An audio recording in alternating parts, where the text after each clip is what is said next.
From getting punched by a monkey. Doc, on your chair. On your... To getting annoyed with his guests. If I can get 7 minutes out of you, I take a bundle, I go home to Malibu. Here are the most heated moments Johnny Carson ever had. Not too used here. Well, How would you define that? And then I'll ask. English are rather kinky. They never talk about sex. Never. We just do it, madam. Yes, That's quite British. Yes. yes. We talk about it a lot, American, discuss it. Do you know I'm playing a colonel in my next film? Sitting next to Oliver Reed, she's firing off comments with zero filter and maximum chaos. Oliver's face says it all. And this is why I look extraordinary. And I combed my hair and I thought... You look like Hitler. Excuse me. That's why I didn't recognize Do you you. know that Hitler was an Austrian? And most Prussians and British are very close, and that's why we fought each other.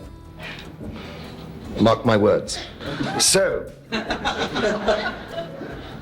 anyway, you're doing the... So I'm playing a colonel. I thought, I don't know what to do. You can watch the patient leave his body frame by frame.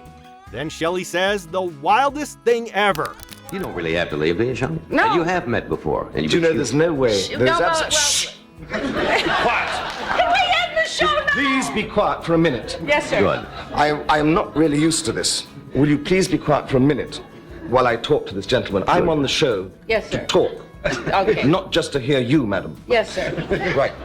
Oliver, desperately trying to cling to adulthood, finally snaps and tells her to be quiet because he's on the show.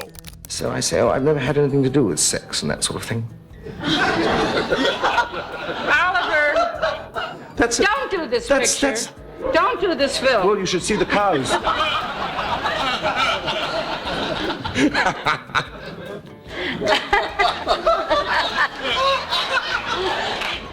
Johnny, who had already predicted they might end up fighting, looks like a man watching his own prophecy unfold.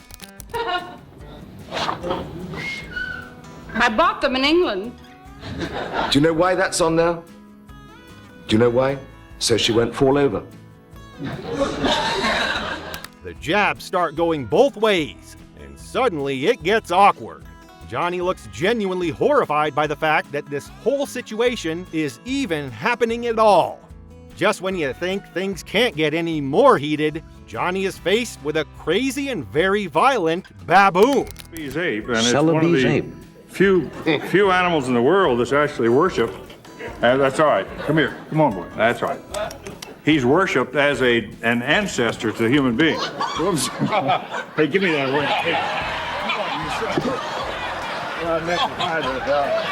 How long have you had him under control, Jim? Jim Fowler walks out with a baboon, and within seconds, the vibe is off. Chairs are tipping. Johnny's posture changes. This is no longer a fun animal segment. It's a quiet internal panic. What? Just say you're going to take it away from him. I'd like the banana. Just tell him you want the banana. I want the banana. Okay, I don't want it. Doc, give me the banana. Give it here. Give it here. Come on. Give me the banana. Give me the banana.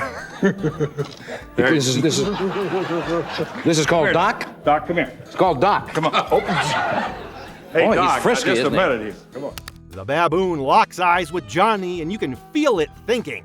Johnny tries to reason with it, because of course he does, and the baboon responds the only way it knows how. Doc, that's all. Doc, easy, Doc. If you'll set this chair on. Man and his monkey. If you'll set this chair on.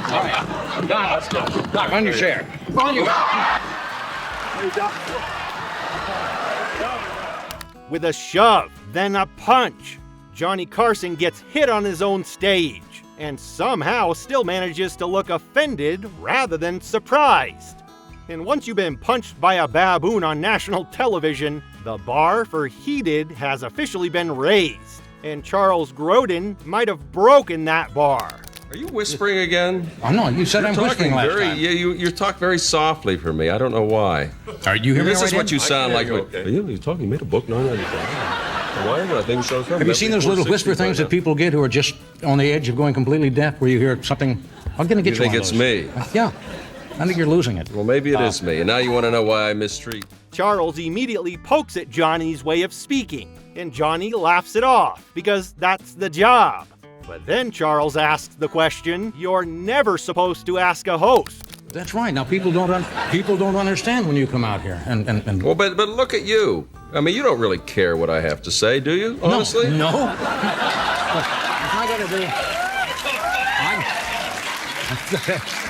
I gotta do an hour a night.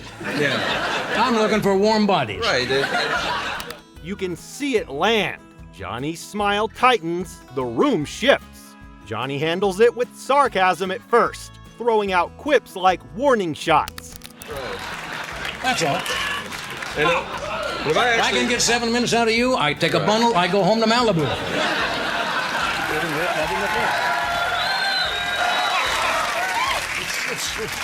You know, this is a cruel business we live in, but let's just lay it right on the table once and for all so people understand. That's right. Then he decides he's done. He shuts the line of questioning down completely. So if you ask me what I'm up to, I'm not going to answer because I'm not going to make a fool of myself and watch you go to sleep as I answer the No. question. I know all the tricks, and I always look alert when I don't care. You see See, like this. What are you up to? Yeah. No, of course I'm in it. I admire you. Neither is backing down. It's heated, controlled, and deeply uncomfortable. The kind of argument where everyone stays seated, but no one relaxes. I think you're a fine actor, and You called me a well-known troublemaker. Did you listen to the mom? You heard that? I heard that. Well, if we took I also heard the people walked out of Betsy's wedding and went into shrimp on a Barbie. Did you hear that? Yeah. What the does that mean? I was drawing an analogy that Iran now says they would take hostages from Iraq. But Charles didn't come for a friendly chat. He came for a confrontation. He brings up things Johnny allegedly said about him before, and now both men are clearly tired. And I said that's similar to walking out of Betsy's wedding into Shrimp on a Barbie. But they're both movies. Neither one are great movies, so the analogy was comparing that. You don't understand it, do you? It's amazing. How long have you been on the air? Johnny's tired of defending himself, and Charles is tired of explanations. The fight is endless, and no one wants to back down. And just when you think things can't get any more petty, we arrive at the most reliable source of chaos, Johnny and Ed. Its own weight, it can rest and move. But in the air, I mean, you know, it's one thing to do this for 3 years.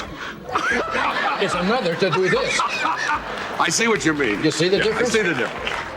Now, after 3, they figure that sweat travels 1 million miles in that 3 years, and then lands. This argument starts over birds and sharks, which means it probably started over nothing. Johnny starts flapping his arms like a bird. Ed fires back.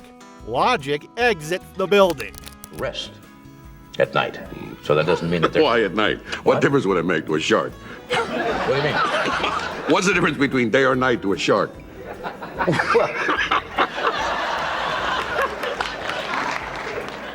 The sun go down, and we all begin to shout, hey, no. No one remembers how it began, which is how you know it's real. By the end, it's 2 grown men fully committed to nonsense, and the audience is just along for the ride. If you enjoyed watching tension, awkwardness, and pure late-night madness collide, hit like, subscribe, and let me know which Carson moment made you sit up and go, did that really just happen?